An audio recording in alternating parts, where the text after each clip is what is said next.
Allow me to introduce the experts that we have to discuss those topics, discuss the state of where we are at the moment. Allow me to introduce them, and if you could save your applause for the end. And if they would like to come and join me on stage, we have the CEO of ENGIE, Ms. Catherine MacGregor, the CEO of Orsted, Mr. Mads Nipper, CEO of ESB, Mr. Paddy Hayes, and co-founder and chairman of the Global Council, Lord Mandelson.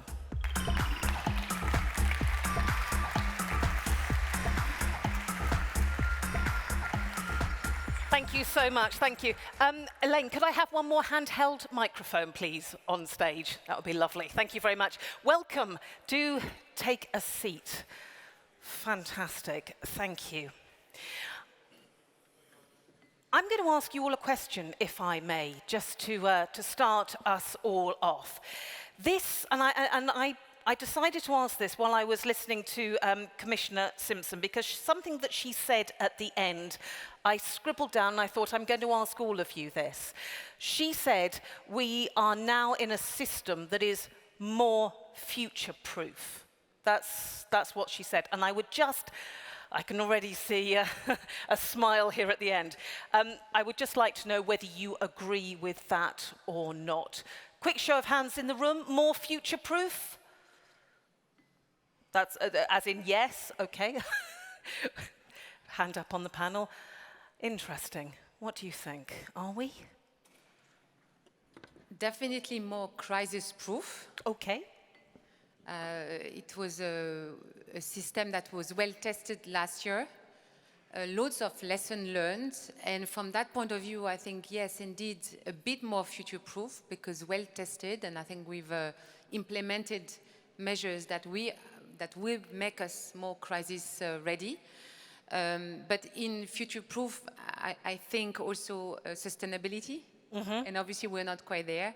We still have a massive work to do to decarbonize our energy system. We need to accelerate the drop in emission of our energy production assets. And so from that standpoint, I don't think we are quite there yet. Not quite there yet. No, my hand went up because you said more future-proof. More, so you were going on the more. So I was a little bit more future-proof.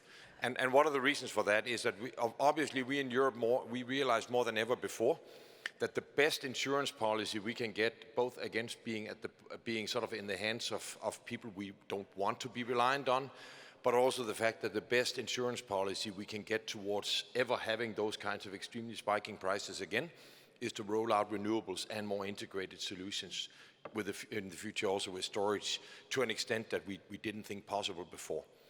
And given these small nuggets of action ability that we saw, which was also discussed in this morning's panel about approving the LNG terminals, if we can apply just a little bit of that to what needs to get done, I'm convinced we will be a lot more future-proof in not too many years from now. Am I sort of sensing a 6 out of 10, a 7 out of 10? 6.5, exactly. Okay, that wasn't too far out. Mr. Hayes. Yeah, look, I think it's really easy for us to look back and not remember how significant a challenge this has been for the energy sector, the electricity sector over the last year. I think the fact that the electricity sector has come through it shows a massive degree of resilience right the way across the continent. And I think what's really important is the fact that we've had all of those challenges around price, challenges around energy security, and yet everybody in the electricity system still very much focused on leading that transition to a low carbon future and not forgetting about the climate crisis that we all have a massive part to play in. That really gives me heart for the future, so I'm really optimistic about the future. Lord Mandelson, given your vast political experience, I mean, do you tend to agree we are more future-proof? More, but we're a long way from being complete, would be my view. I think we've made progress, but we're some way off from building an integrated energy system in Europe. I think that if the Commission fails to get the energy market reforms and the Net Zero Industry Act delivered before the next election, I think that will be a considerable blow, not least to its own credibility. in this area. So yes, more future-proof. Not sure whether we're competitiveness-proofed, I'm afraid, and that's absolutely key in my view for Europe's economic future. Because being future-proof also nowadays means competitive. It does, and you don't hear a lot about competitiveness, I'm afraid. You don't hear the word often spoken. I'm not sure that I heard it spoken in the Commissioner's speech, but I'm sure that it was there somewhere between the lines. You were nodding, Mr. Nipper. Do you agree with that? Yes, I very much agree. And also because we are seeing, and that's really reassuring for the investability of the renewable energy sector, we have seen power PPA prices go up by approximately 50%. Long-term power prices going up by 50% over just the last 12 months. And we sit there and say that's great because then we can keep the momentum on the investability of the projects. But if I do look at some of those customers or partners we have, they're the world's largest chemical company like BASF, it's the world's largest tech companies. And then when you think about $3 per megawatt hour gas-fired power in the US, you can only be concerned about the structural disadvantages that European industry will have. So I fully agree with Lord Mandelson. Ms. MacGregor, did you want to come in there as well?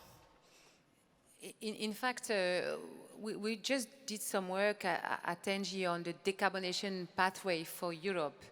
And we have integrated, of course, the net zero target to 2025, to 2050, but also the urge for competitiveness. And for that, when you put a constraint like this on the system, you see that the scenarios actually differ quite a bit. And this scenario optimized for cost, not just for net zero, for cost and for resiliency, indeed looks a bit different, continues to have a massive deployment of renewables, but puts much more emphasis on flexibility, so the flexible assets that actually need to increase by a factor of 4 to 2050, so massive investment in flexible assets. And that's important because when you think about market design, sometimes that aspect is a little bit underemphasized. We just had a discussion on this. And then the third aspect, which is critical, is the molecules. So the green molecules, the emergence of the green molecules. By that, we often think hydrogen, and that's very important. But before hydrogen, there is also locally produced solution, commercial solution today, such as the biomethane, which needs also to be exploited to their full potential in order to keep the system as affordable as possible in order to remain competitive, to keep our industry in Europe, which is so important for the future of our continent when you think about it. We had an animated discussion this morning actually, and storage came up. Storage came up in as much as it doesn't come up enough and people don't talk about it enough, and I can see nods from the panelists. We might get on to that one a little bit later. But let me turn to you now. If you wouldn't mind getting out your phones for me, let's ask a couple of questions of the audience, and you can think about what your views might be here. So if you would like to, if you weren't here this morning, let me just tell you what to do. Point your camera at the QR code, and you should get a question pop up for you. Are we all good? We're still taking the QR code here. Are we good, or do we still want the QR code? Should we just nip back to the QR code for a minute, if that's all right? Yeah, lovely, thank you. I could see a whole batch of phones over there that people were still grabbing, so. Lovely. Okay, so the question is, I'm going to explain this one because we're going to talk about investment, but the question is, clean energy investment remains vital even in a more volatile world. And what we're really asking is, if you're looking at security of supply, where do you spend your money? So is the investment still on clean energy investment, or does that not figure quite so much in today's world? So, strongly agree, neutral, disagree, or strongly disagree. Lord Mandelson, you've turned around to have a look. Where would you put your vote, do you think? I'm way up you want to grab the microphone? There we go. I'm way up there with strongly agree. Strongly agree. Okay. Yep. Yep. Okay. That's a yes. Yeah, it's a strongly agree here. Should we see what the audience thinks? I imagine we're probably going to be there. Yes. Look at that. By the way, there's 1% saying strongly disagree. Does anybody want to raise their hand and admit that that was them? Or maybe more than one? Or even disagree? There's a bunch of people. Maybe we'll root them out later and find out why you think that. Okay, let's go on to the next question. This is to do with priorities. So utilities have been hit with serious challenges over the last year. Could you pick your priority, please? What do you think has been the biggest challenge? So, Miss MacGregor just looked at the screen and went, oh! And she knows that I'm going to ask her in a moment. So, volatile energy prices, supply chain uncertainty, shortfall in assets generation, regulatory challenges, or political uncertainty?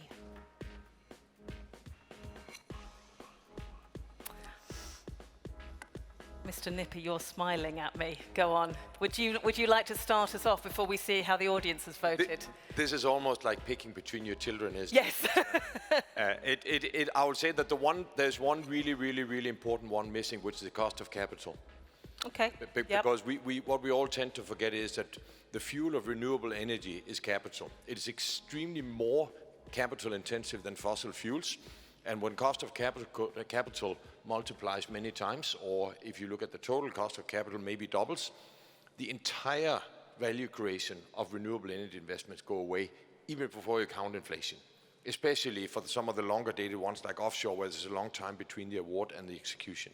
So I'll say a tie between cost of capital and supply chain uncertainty would be highest on my list. Okay. For a few weeks it was political uncertainty, but that thankfully has become slightly less. Just a quick one. Who would agree with the cost of capital? Yeah, okay. Note to self, put that one on next time as well. Ms. MacGregor. So the way I read the question was last year. So when I look at last year, maybe the overarching causes behind everything was the short power situation that we found ourselves in Europe. And by power, I encompass both gas and electricity. And that created the chain reaction on volatility, on the need to change the regulatory government intervention, political uncertainty, social backlash, and so on and so on and so on, right? So for me, it's a shortage of power. This is what can happen.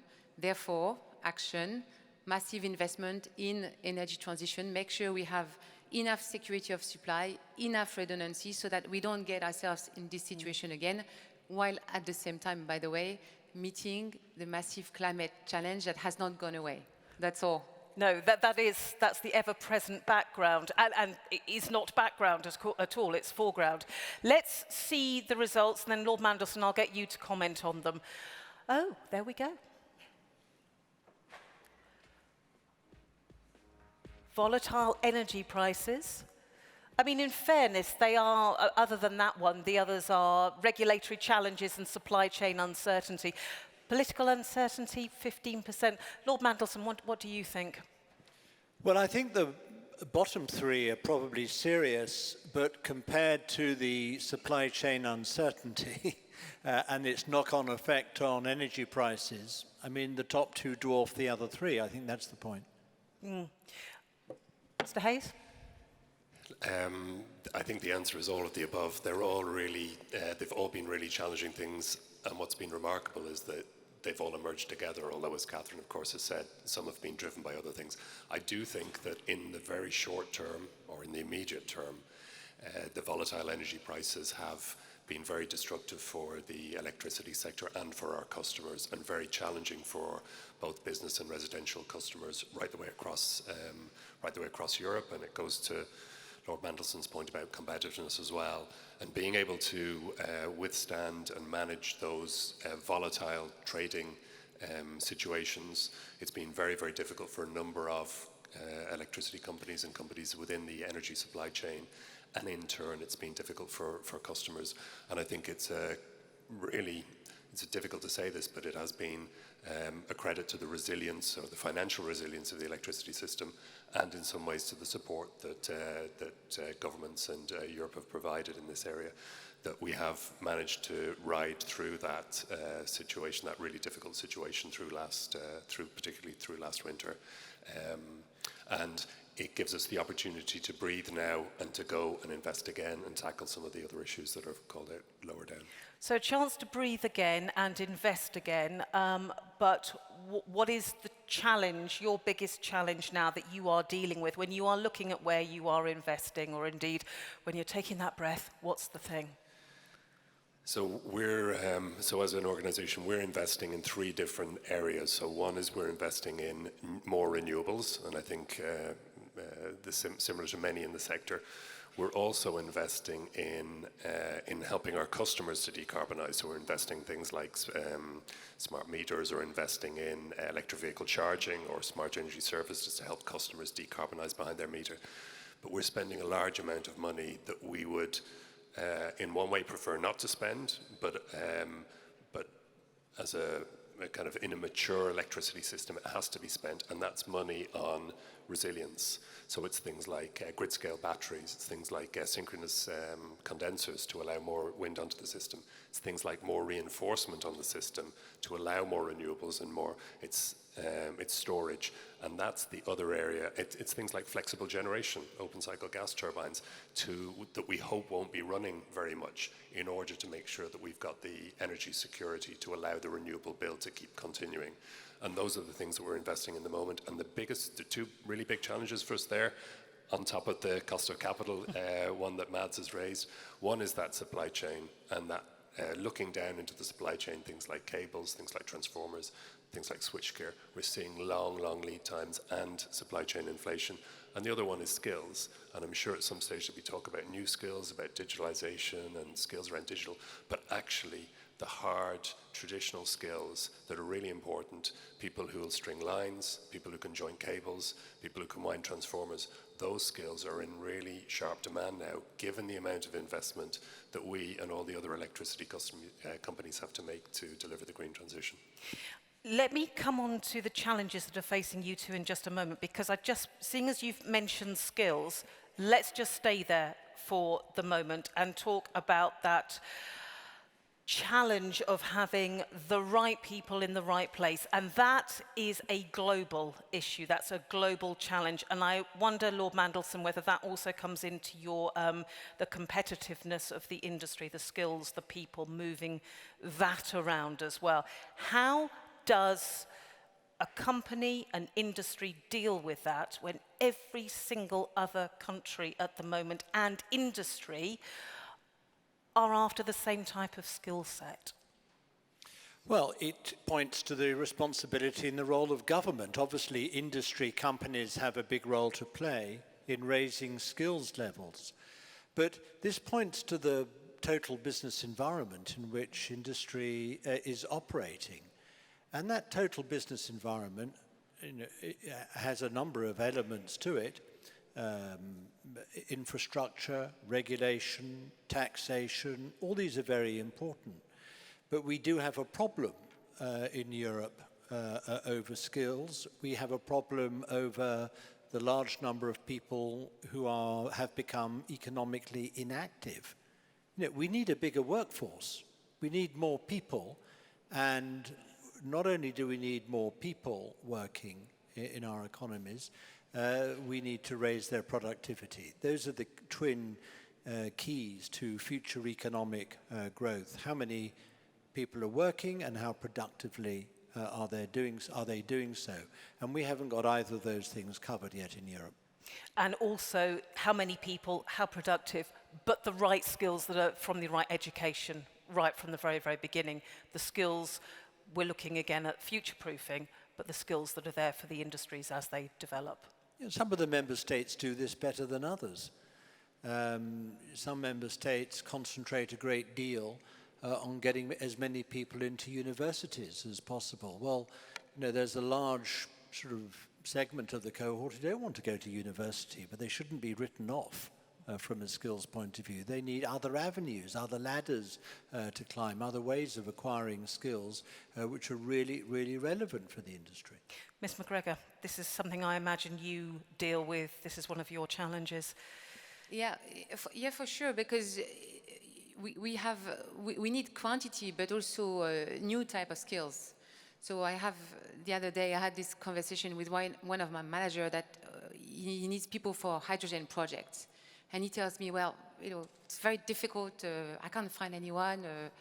And I look at him and said, but of course you cannot find anyone, they don't exist. So we have to make them. And as companies, as also association, maybe a little bit as government, but I do think companies have a huge role to play. We have the means, we know how to train people, we have a lot of talent.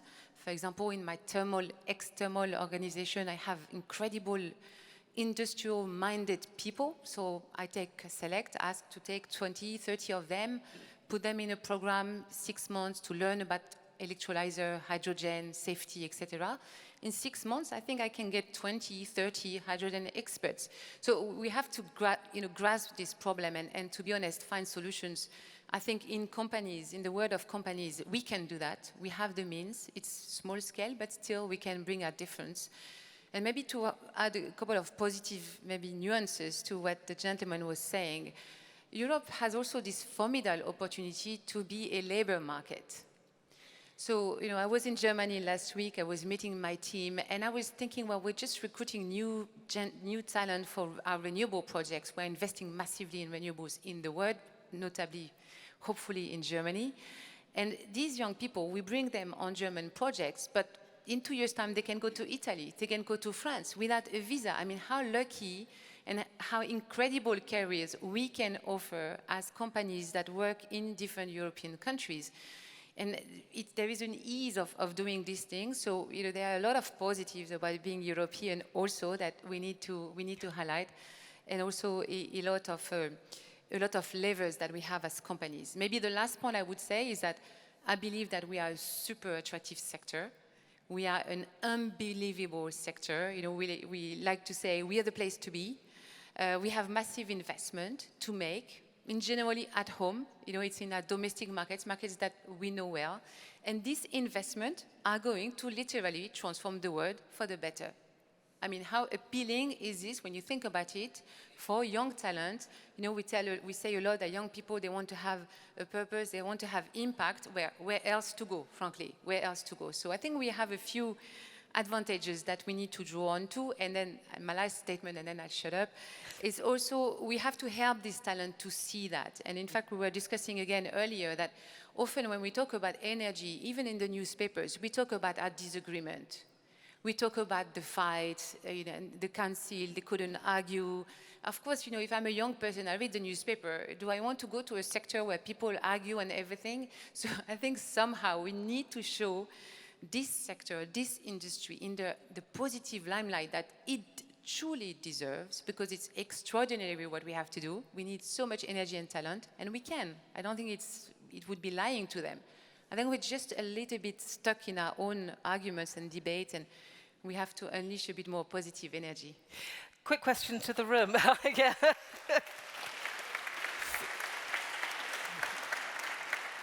I don't think I need to ask the room. I was going to say, who agrees? Who feels that actually, yes, the industry does need to do more, either when it's actually going out there to attract new talent, but actually to reskill and to skill for the jobs that you need? Who feels the industry does need to do more? Yeah, okay. Yeah, fantastic. Do you want to come in on skills? Yeah. Yes, I would, please. I wholeheartedly agree that with both Lord Mandelson and Catherine that I think obviously the prerequisites and ensuring that we have the total workforce available is very much a government and politicians' responsibility. But we can do a lot more than we think. The Danish state did a calculation of that the groups of skills we are going to need the most to be successful with the green transformation are blacksmiths and electricians. Of course, we need the really smart people who are the system engineers, the people who can work with generative AI into operating our activities better and find breakthrough solutions. But we really also need people who can work with their hands. And I mean, we do a lot. We not only to the point. I mean, we invest 30 million euro a day, weekends included, every year round. So that's one of the world's largest investment programs at all. That's an attractiveness. We go into an underprivileged ex-fishery community on the British East Coast, and we take more than 100 apprentices of young people whose faith would otherwise be challenged. We are also, I mean, this sounds like a simple and almost sort of strange thing to do, but we are installing toilets at offshore wind turbines, because otherwise what female wind technicians would want to work there for a full day. So, I mean, all of those things we can dramatically sort of increase the workforce by doing a lot of little things. And I think we all have a significant obligation to do so. I'm very pleased that you've mentioned that, because actually that sort of diversity is not thought about enough. And I can see you're agreeing there. I'm very conscious of time. I want to move on to some wider questions, some very, very brief questions. We've talked about skills, we've talked about clean energy investments. Should we talk about timescales? We're talking about the challenges and what we're dealing with at the moment. I think we can all agree we're never going to return to a business as usual within the energy world. But when do you think we may see something that is more stable and reliable? Mr. Hayes, do you want to? Don't say never, please. No, but I was going to say I'd be a brave person now after the Russian invasion of Ukraine, after the energy crisis last year, after COVID, which didn't even get a mention here in terms of the things that chief executives might have been worrying about, and we're still seeing the after effects of that in some of our supply chain. It'd be a brave person to sit here and say we expect things to turn back to normal in a short period of time. I do think, and I go back to my first comment, one of the things I'm really encouraged about, it's quite clear that despite those challenges, the challenges of COVID and the energy crisis, we're still quite clear in the electricity sector that climate change is out there, and that electricity can play a major part in doing the heavy lifting in decarbonising not just the energy sector, but also many of the other sectors through clean electricity. So what does that mean? I can see a time where, as the amount of renewables that we invest in increases and that we tip the balance into renewables, we're taking away the dependence that we might have on volatile gas prices, for example. How long is that going to take? Sometime within the next decade, you'd like to think, making significant progress there. And that in itself might just take away one of those uncertainties and start to get us back into a better place. You mentioned supply chain challenges and problems. I mean, you've even got to think back to the Suez Canal, when actually we had the Evergreen stuck there. And I think that sort of brought everyone's attention to just how fragile a supply chain could be. And that wasn't even anything to do with the pandemic. But I just wonder whether you have reinvested, changed supply chains, re-looking at that to try and get more security there. Yeah, I think every business has looked at where they've got one supplier, looked to diversify to two suppliers, looked to build partnerships through the supply chain. One of the big challenges that we have in Europe is that we're all trying to do this at the same time.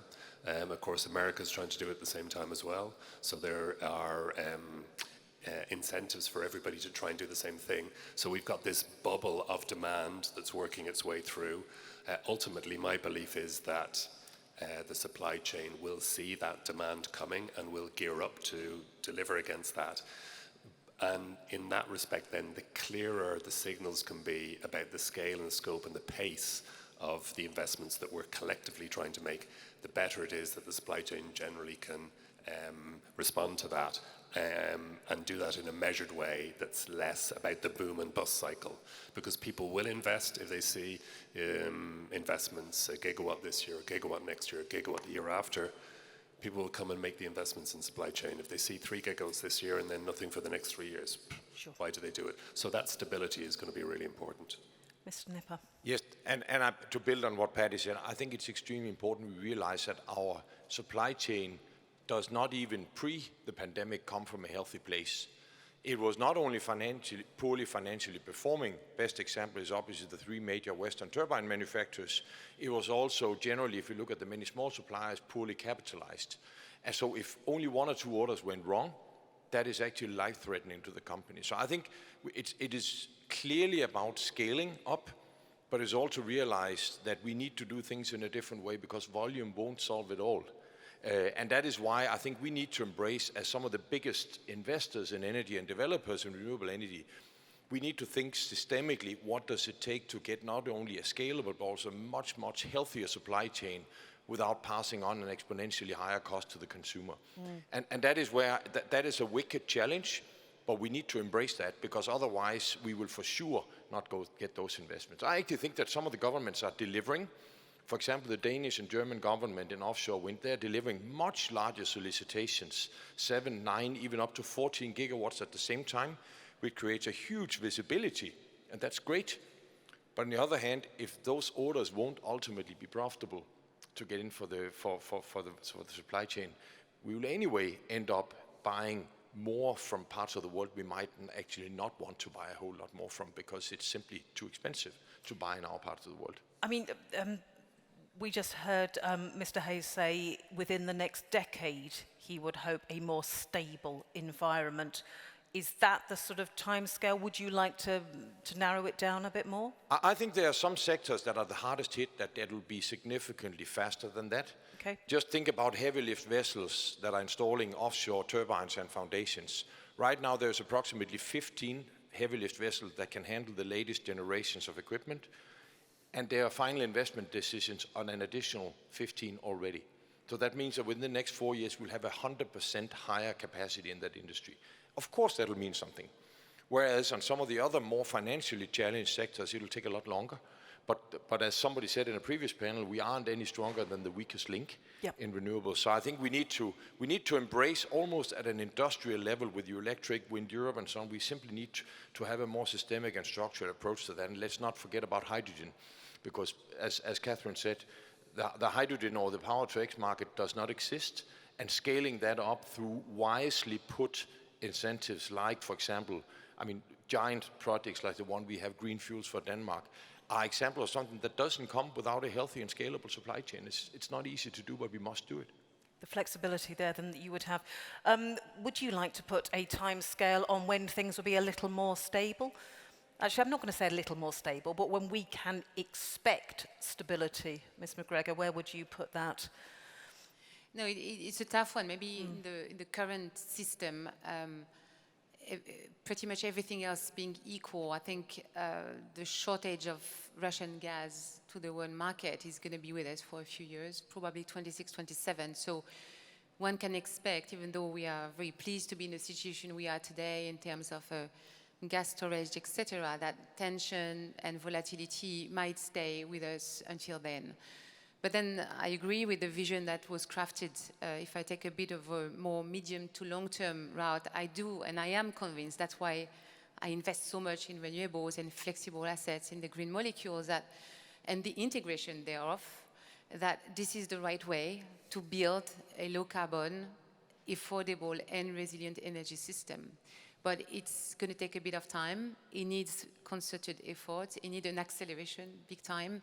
And that's why, you know, as an industry, you will hear us becoming a bit impatient sometimes on some of the discussion where we need this framework to be decided, established, so that we can plan, we can give the visibility to our suppliers, and we can get our duck in the rows and go on a delivery mode, which is a bit the theme of the conference, I understand.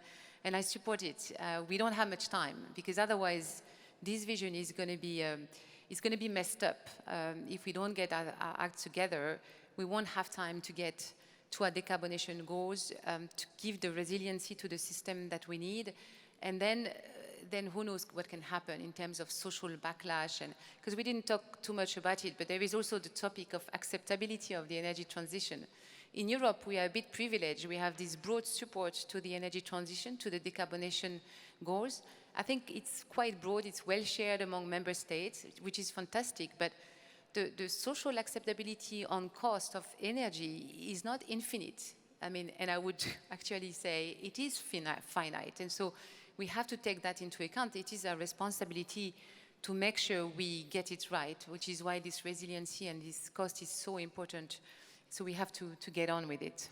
And moving on from that and just reiterating the phrase that you're only as strong as the weakest link, let me look at different areas that might not be able to have offshore wind, might not have LNG terminals. You look at different parts of Europe, but actually across the globe as well. Everyone is coming at it from a different standpoint. Lord Mandelson, let me come to you on this one. Given your experience there with people coming from it from different ways, do you want to put some sort of time frame on when we might see a more stable energy market in the widest possible sense? I don't think you can put a time on it, not least because there is so much going on in the rest of the world, which is having a direct impact on us in Europe.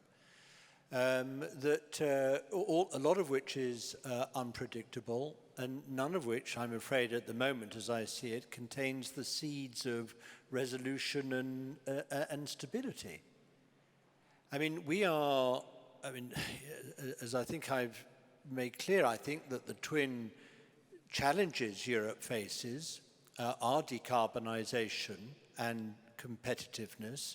Those things are very, very exciting challenges for us. But, you know, Europe faces very big questions about how it's going to make its living in the world and how it's going to get this interaction between decarbonisation and competitiveness right. You know, in the face of China's state capitalism and the policies they're pursuing, and America's Inflation Reduction Act and the sort of massive industrial scale subsidies that they are deploying.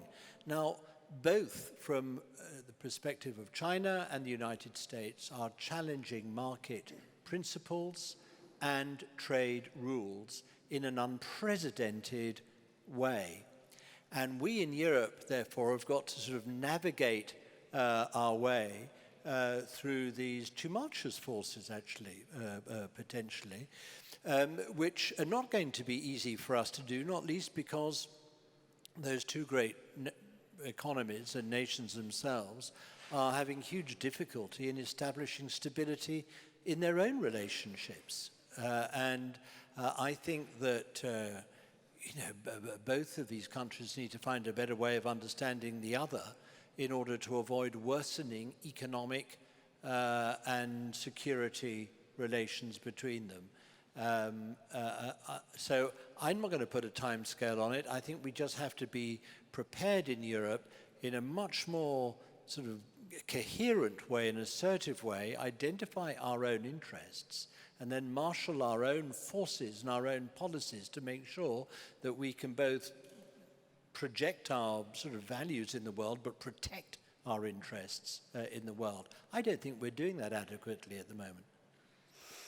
It's a very interesting point. Thank you. Let's move to the audience. This gentleman here with a hand up, if we can grab a microphone. Fantastic. Just coming to your left, sir. Anything here? If you wouldn't mind introducing yourself. Yes, my name is Evert Bende. I'm active in PV since 2007. Also been working in the electricity markets before. I'm hearing this balance between our goals to reach zero carbon and at the same time stay competitive.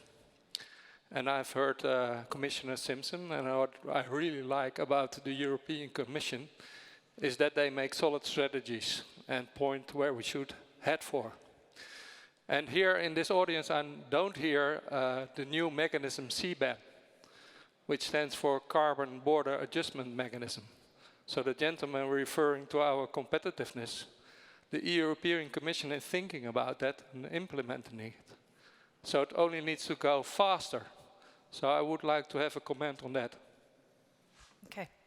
Lord Mandelson, do you want to come in on that?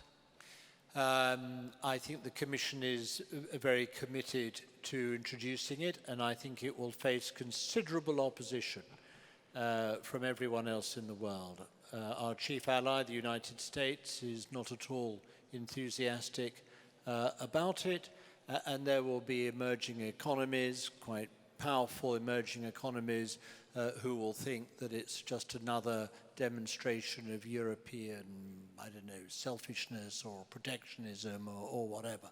I think we will face quite a challenge in putting it in place and gaining international acceptance of it. That doesn't mean to say that I'm against it. I'm not. But I think the challenge, the political challenge in gaining acceptance of it is at the moment being understated. Mr. Nipper, you were nodding, and I don't know whether you wanted to come in with a thought. Yeah, only to back what Lord Mandelson said, but we fundamentally think it's healthy to create a level playing field. So whatever opposition we face, we would, at least from our company point of view, support that this is something that needs to get done one way or another. Otherwise, our competitiveness will be further eroded. Happy to hear that. Anyone else want to? No? Okay, we have agreement on the panel. Gentlemen there, if you wouldn't mind introducing yourself. Thank you. My name is Pietro Rabastian from Nord Pool. We operate power markets. We've been talking about the energy transition, and also would be interesting to know, we have the electricity market design reform on the table. If you were to choose one item that you like the most and one that you don't like the most in the package in front of you to facilitate the energy transition, what would that be? Go on. I would start with what I would like the least, and that is that there is a right to force electricity producers to sell below cost, which is one thing we certainly don't like because that creates uncertainty. The one thing we do like the most, and admittedly I'm biased because we are primarily an offshore wind developer, is the proposal to make a transmission access guarantee which will enable these multi-country connected wind farms. So it would be a major enabler to build offshore renewables in the North Sea. And if we don't get those transmission access guarantees, we will only continue to be able to build country by country wind farms, which would be a massive loss of potential for Europe. Reaffirming the integration of the European market, very, very important, as well as the recognition of the role of the PPA. That's on the positive side. And for me, on needs focus and improvement, and I go back to my first comment, which is the flexibility remuneration mechanism / capacity remuneration mechanism, which I think needs more emphasis. Right, we have two more questions, and I'm going to keep them quite brief. If we can have a microphone down here, and I think we've already got a microphone. Where have our mic? Yeah, lovely, fantastic. I'll go here. Then we just need one over here afterwards. Thank you. Okay, Vijay Betanbarla, Power Sector Lead for SLB, which Ms. MacGregor is familiar with. Question on hydrogen. Hydrogen in the power industry is first going to be a load before it's going to come back to help us in decarbonizing our industry, right? There's a tremendous opportunity in decarbonizing other sectors by integrating green hydrogen onto the grid. But it's going to compete with other needs for the power in terms of transportation, decarbonization, electrification, et cetera.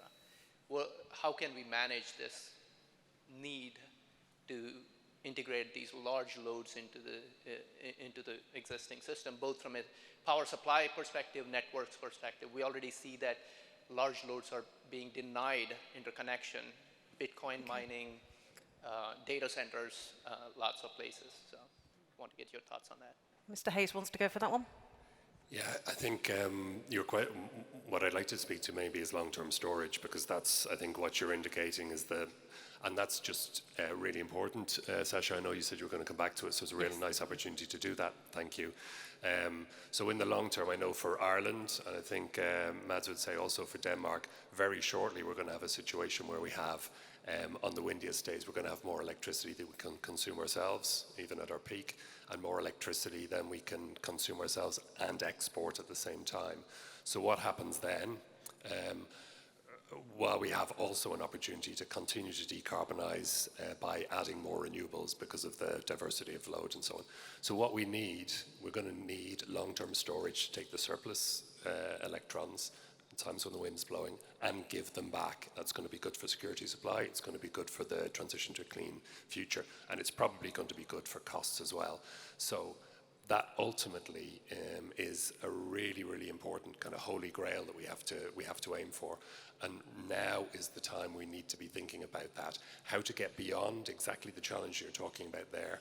But that's the thing that we have to have the eye on for the future, because if we're ultimately going to get to net zero and a net zero electricity system, we need some form of long-term storage, electricity storage, and we don't have that right now. And I think hydrogen or something like that is the key, and we need to be thinking about it right now. You want to? Yeah, no, very quickly, that it's the beauty of the molecule, is that it gives you that flexibility. It has this complementarity with the electricity production, so you can be quite smart on where you produce it. I think where we have to be very careful on the regulation side, it's not to over-determine the application of this molecule.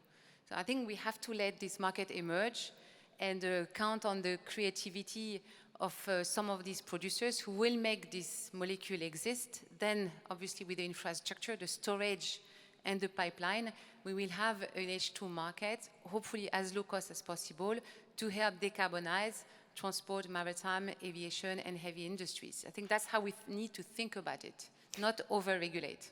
We've got one very quick but desperate question down here.